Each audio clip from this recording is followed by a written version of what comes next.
HighBridge, a division of recorded books, presents The Garden Against Time, In Search of a Common Paradise, by Olivia Laing, read by Olivia Laing. To the Gardeners, and in memory of Pauline Craig. Chapter 1. A Door in the Wall. I have a dream sometimes, not often. I dream that I'm in a house and discover a door I didn't know was there. It opens into an unexpected garden, and for a weightless moment, I find myself inhabiting new territory, flush with potential. Maybe there are steps down to a pond, or a statue surrounded by fallen leaves. It is never tidy, always beguilingly overgrown, with the corresponding sense of hidden riches. What might grow here? What rare peonies, irises, roses will I find? I wake with the sense that a too tight joint has loosened, and that everything runs fluent with new life. For most of the years that I have had this dream, I didn't have a garden of my own. I came to home ownership late, renting until I was 40, and only rarely in flats with outdoor space. The first of these temporary gardens was in Brighton. It was so narrow I could almost touch both fences at once, dropping away over the crest of the downs in 3 precipitous terraces, culminating in a greenhouse with a rampant grapevine, inhabited by a golden-eyed toad. I planted calendula there, pot marigold, which according to the 16th century herbalist Gerard, would strengthen and comfort the heart very much. I was training to be a herbalist, and my head was full of plants, an entanglement of natural forms. The study of botany was an education in looking. It made the ordinary world more intricate and finely detailed, as if I had acquired a magnifying glass that trebled the eye's capacity.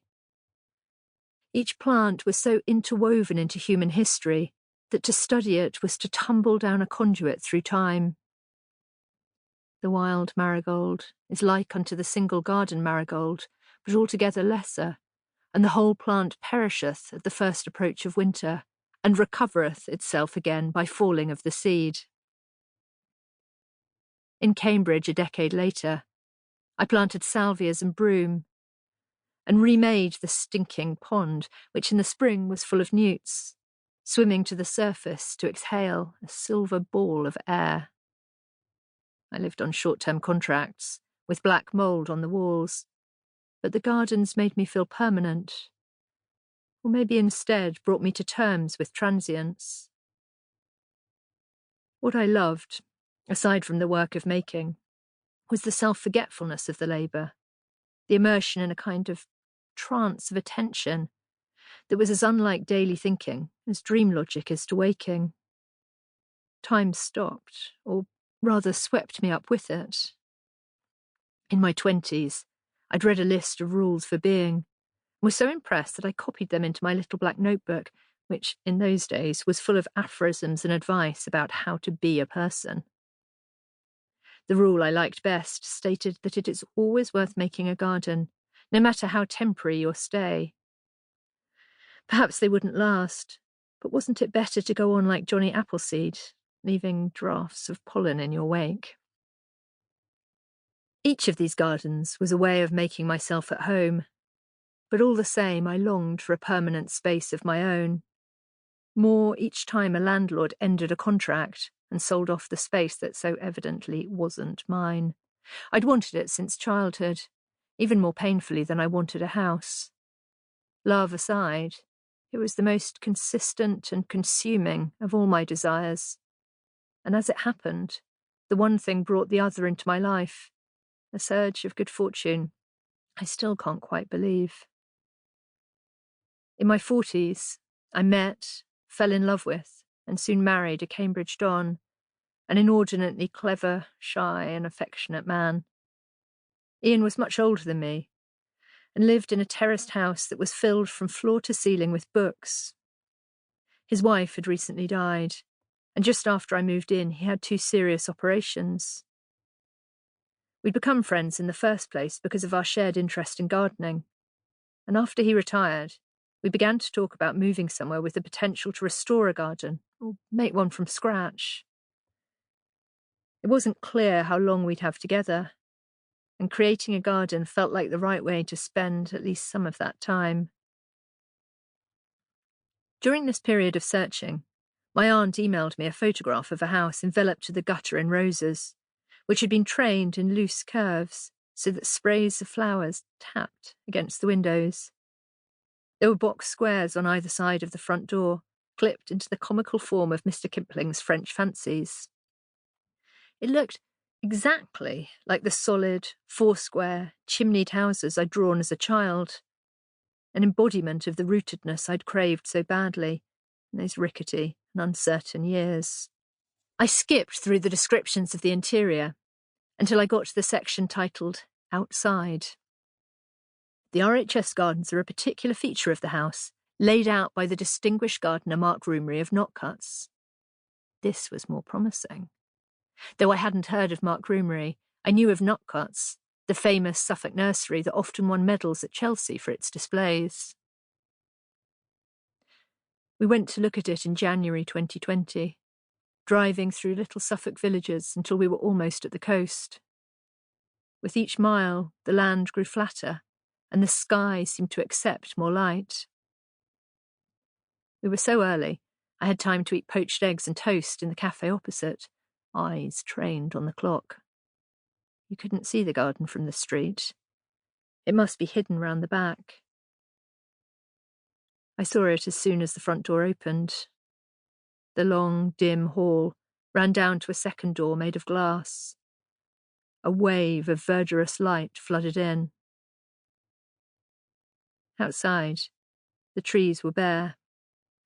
The garden was walled, its soft red Suffolk brick, covered in knots of climbers of many kinds. Wisteria, clematis, winter jasmine and honeysuckle, alongside ramparts and streamers of ivy.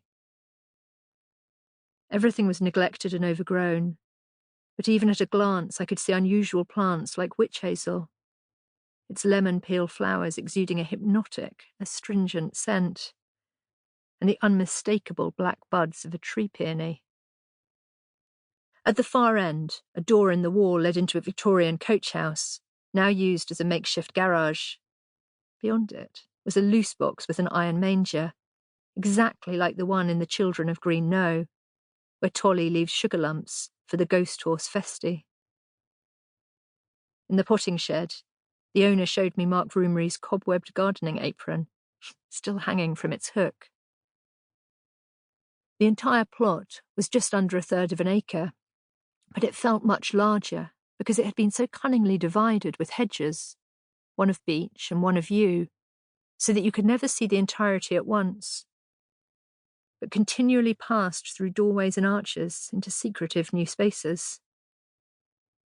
One had a raised pond in the shape of a quatrefoil, and another seemed wholly abandoned, with rotting fruit trees, among them a medlar, a tree I only knew from Shakespeare's joke in Romeo and Juliet about what maids call the fruit, open arses. There'd been a wedding in there, and the ground was still covered in a circle of tarp, pierced by nettles and foxgloves.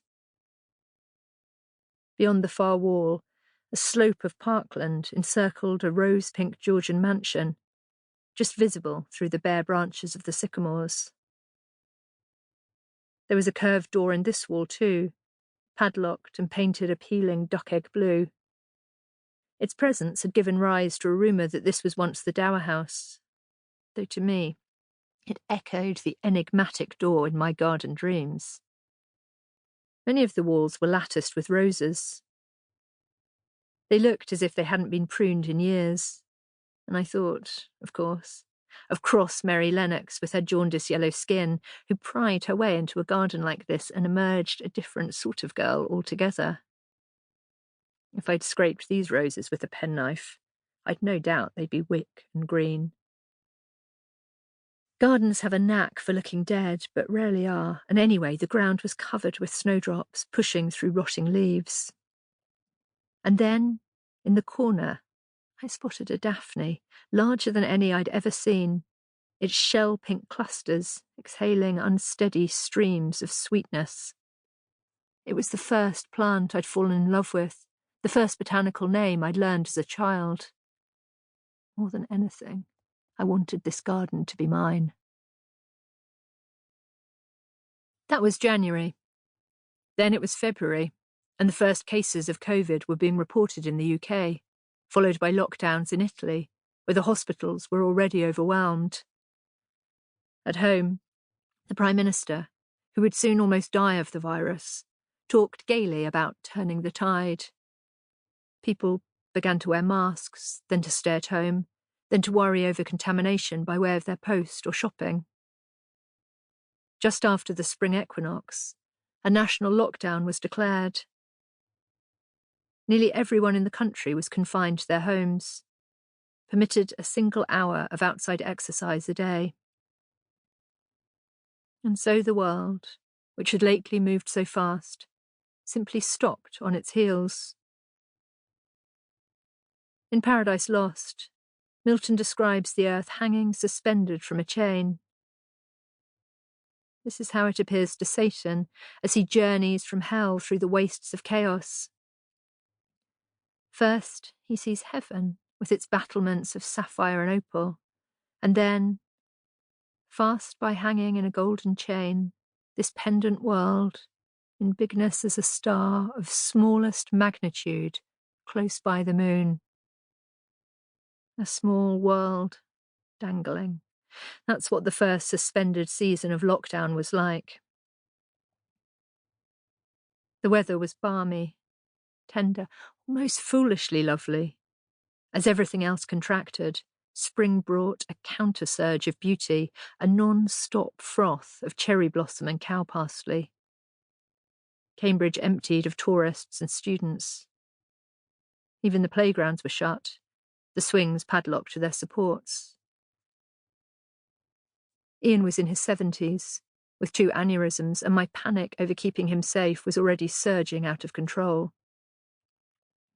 We walked through empty streets to empty parks, shying away when strangers did appear, holding our breath as joggers huffed past. Not that I went out often. A few weeks before lockdown, I developed a cough I couldn't shake, which turned into pleurisy. Feverish and bedbound, I spent the long hours journeying in my mind to the garden, trying to find out everything I could about its genesis and evolution. The current owners had lent me 2 essays about it, one by Roomery in an anthology of Suffolk gardens, and another from a 1974 issue of Country Life, illustrated with lavish black and white photographs. The story was written by the landscape architect Lanning Roper, who I later found out was Roomery's first employer. Delving around, I found another in The Englishman's Garden, edited by Rosemary Veery and Alvide Lees-Milne. Roomery's tone was so warm and vivid, it was as if he was standing in the room waving his hands, enthusiastic and self-deprecating, knowledgeably infatuated with plants. "I'll never forget my excitement," he wrote, "when I first saw this garden." He'd moved to the house in 1961 with his partner, the composer Derek Melville, who even in 2000 he was still describing as his friend. Gay and closeted, a language I knew intimately from my own childhood in a gay family in the 1980s. When they first arrived, the garden was unkempt, with a small orchard of decrepit apples and plums growing in a luxuriant carpet of ground elder, surrounded by unusually high walls which imparted the claustrophobic feeling of a prison yard. There was a network of narrow, crumbling paths that didn't seem to lead anywhere. The soil was light and sandy, and a belt of elms beyond the far wall cast a dense bolt of shade. Roomery had designed hundreds of gardens, but this was the only one he ever made for himself. Even at such a long remove, his excitement was palpable. He dispensed with everything save a few mature trees, among them 3 Irish yews and a magnificent mulberry, planted in the reign of James I. Once the ground elder had been dealt with, and the sick apple trees grubbed up, he realised the irregularity of the plot lent itself to being laid out in rooms that were like extensions of the house, using hedges to demarcate the boundaries. The classic arts and crafts style pioneered by Gertrude Jekyll and deployed so skillfully by Vita Sackville-West and Harold Nicholson at Sissinghurst Castle. In fact, the fig I'd admired on my visit derived from a cutting from one of the Sissinghurst trees. In his original iteration of the garden, what was now the pond garden was planted with old-fashioned roses, like Ferdinand Pichard and Fantin Latour. The space behind the yew hedge, where the wedding marquee had been, was a shady white garden, with different fruit trees illuminating each corner, including the Tibetan cherry and the winter-flowering cherry. Beneath these high cumuli of blossom were banks of hosta and bamboo, interplanted with a mass of skimmia, white potentilla and white phlox, along with white narcissus, regal lilies and lily-flowered tulips. It was a good place to recover from a hangover, Rumry said, with a circular lawn like a green pool, the white flowers glowing in the narcotic light that filtered through the leaves. I imagined it as not so dissimilar to that creamy vision of summer evenings, Carnation, Lily, Lily, Rose, by John Singer Sargent. Rumry's elegant sense of structure was perpetually imperilled by his desire to try out new cultivars and species. Over the years, there has been a constant battle between designer and plantsman, he wrote. For while by training I belong to the former, by instinct I am of the latter. It is a Dr. Jekyll and Mr. Hyde situation, or in this case, Miss Jekyll and Mr. Hyde. In the early stages, Jekyll had the upper hand, but Hyde would keep popping up, and he still does. I understood that kind of plant mania, being far more of a Hyde myself. The garden, back then, had been crammed with unusual and covetable plants. With the help of those 3 articles and 24 pictures I'd routed up online, I made a painstaking list of nearly 200 of them, many chosen for their fragrance. I loved reading through it, distracting myself from the horrifying indeterminacy of the future by daydreaming about the differing scents of Christmas box and winter sweet and Rosa rugosa, Rosary de la Haye. Some, I was sure, would have died or been removed over the decades. What had happened to the pineapple broom, which needs a warm, south-facing wall to thrive? Was there still a spotted laurel, grown from a cutting taken at Chopin's grave? Or pinks from seed gathered in Georges Sand's garden at Nohant? As the terrors of the plague year grew, this half-imaginary, half-real garden became a place of solace to me, a zone apart that I could enter at will, even though I'd only seen it once. This sounds like an idiosyncratic activity, but I was by no means alone in finding the garden a place of consolation that spring. While I was in bed, an unlikely obsession with gardening had taken hold. All across the world, people were engaged in a feverish new love affair with plants. Each morning, my Instagram filled up with a sap-green tide of sweet pea seedlings and clematis spotted on daily walks. Over the course of 2020, 3 million people in Britain began to garden for the first time, over half of them under 45. Garden centres ran out of compost, seeds and even plants, as people poured their energy into transforming the spaces in which they were confined. The same pattern was repeated globally, from Italy to India. In America, 18.3 million people started gardening in the pandemic, many of them millennials. The American seed company, W. Atlee Burpee, reported more sales in the first March of lockdown than at any other time in its 144-year history, while the Russian retailer Ozon reported a 30% increase in seed sales. It was as if, during that becalmed and frightening season, plants had emerged into collective visibility, a source of succour and support. It wasn't hard to understand why. Growing food is an instinct in times of insecurity, peaking during pandemics and wars. Gardening was grounding, soothing, useful, beautifying. It occupied the baggy days and provided a purpose for people abruptly untethered from office routines. It was a way of surrendering to the present moment, in which we were all trapped, in a time interrupted, crouched on the threshold of unimaginable disaster, death toll soaring, no cure in sight.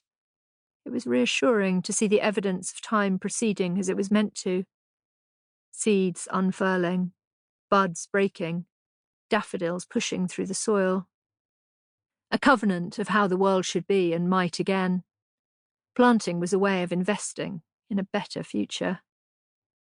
For some people, anyway. But the lockdown also made it painfully apparent that the garden, that supposed sanctuary from the world, was inescapably political. There was a grim disparity that sublime spring between the people pottering with trowels or typing from their deck chairs and those trapped in tower blocks or mildewed bedsits. This disparity was only intensified as public parks and wild spaces were closed or subject to heightened policing, making them more inaccessible to the people who needed them most. According to research carried out by the Office of National Statistics that spring, the vast majority, 88%, of the British population has access to a garden of some kind, including balconies, patios, and communal garden spaces. But this distribution is by no means random. Black people are nearly 4 times as likely to have no access to a garden as white people, while people in unskilled and semi-skilled jobs, casual workers and the unemployed, are almost 3 times as likely to be without a garden as those in professional or managerial positions. A study by the National Institute of Health in 2021 suggests that while gardens in America are less widely distributed among the population at large, white people are nearly 2 times as likely as Black or Asian citizens to have access to a garden. As Black Lives Matter protests took hold around the world, gardens, and especially the aristocratic stately home gardens owned by the National Trust, were subject to scrutiny in their own right. A garden, a parkland, might look more innocent, even virtuous, than a statue of a slave trader, but they too have a hidden relationship with colonialism and slavery. It isn't just that many of our familiar garden plants, from yucca and magnolia to wisteria and agapanthus, are imported exotics, a legacy of a colonial-era mania for plant hunting. Slavery also provided the capital for a concerted beautification of the landscape, as the grotesque profits from sugar plantations were used to found lavish houses and gardens back in England. To certain audiences, this discussion was intolerable, politicising what they believed should be neutral, a beautiful haven from debate. They didn't want to question the cost of building paradise, or to have the cosy charm of the so-called heritage landscape undermined. To others, it made the garden a tarnished, even contaminated zone, a source of unquestioned privilege, the gleaming fruit of dirty money. Personally, I thought that while the spell of the garden does lie in its suspension, its seeming separation from the larger world, the idea that it exists outside of history or politics is not a possibility. A garden is a time capsule, as well as a portal out of time. The fact that owning a garden is a luxury, that access to land itself is a luxury, a privilege and not the right it should be, is hardly a new phenomenon. The story of the garden has from its Edenic beginning always also been a story about what or who is excluded or cast out, from types of plants to types of people. As Toni Morrison once observed, all paradises, all utopias are designed by who is not there, by the people who are not allowed in. If some of England's seemingly sublime gardens were economically dependent on the sugar, cotton, and tobacco plantations of America and the West Indies, others were contingent upon the practice of parliamentary enclosure, the legal process of taking the formerly open fields, commons, and wastelands of the medieval period into private ownership. Between 1760 and 1845, thousands of enclosure acts were passed. By 1914, over a fifth of the total area of England had been enclosed, a prelude to today's enraging statistic that half of the country is owned by less than 1% of the population. Enclosure helped to facilitate a new Arcadia, the great house in splendid isolation, islanded amidst an apparently natural parkland, which had been fastidiously manicured, stripped of its coarse human elements, from roads, churches, and farmhouses to entire villages. I'd been thinking about these more troubling aspects of the garden for a long time. By both income and inclination, I'd spent far more of my life involved with ad hoc gardens, established for very little on abandoned or degraded ground. I'd started training as a herbalist after a period of environmental activism, living for the first winter of my studies in a bender on an abandoned pig farm outside Brighton, part of a collective that was trying to make a community garden there. My decision to study herbal medicine stemmed from many seductive readings of modern nature, the filmmaker Derek Jarman's account of making a garden on the shingle beach at Dungeness while he was dying of AIDS. The Middle Ages have formed the paradise of my imagination, he wrote, and his diary entries were interspersed with extracts from medieval herbals, a pharmacopoeia of magical and medicinal plants, rosemary, borage, heartsease, thyme. Each trailed so many memories and associations that his garden became two seemingly contradictory things at once: an escape hatch into the eternal, and a way of stitching himself, though the word he actually uses is chained, into the living landscape. Around the time that the first cases of COVID were appearing in the news, I was involved in the campaign to save Derek Jarman's house, Prospect Cottage, and the famous garden that surrounded it. 2 weeks into lockdown, the campaign reached what had felt like the impossibly ambitious crowd-funded target of £3.5 million. It seemed I wasn't the only one to find that improbable place sustaining, long after Jarman's death. His garden has no walls or fences, deliberately obliterating the border between cultivated and wild, the roses and red-hot pokers giving way to wind-sculpted clumps of sea kale and gorse. In this way, it makes visible one of the most interesting aspects of gardens, that they exist on the threshold between artifice and nature, conscious decision and wild happenstance.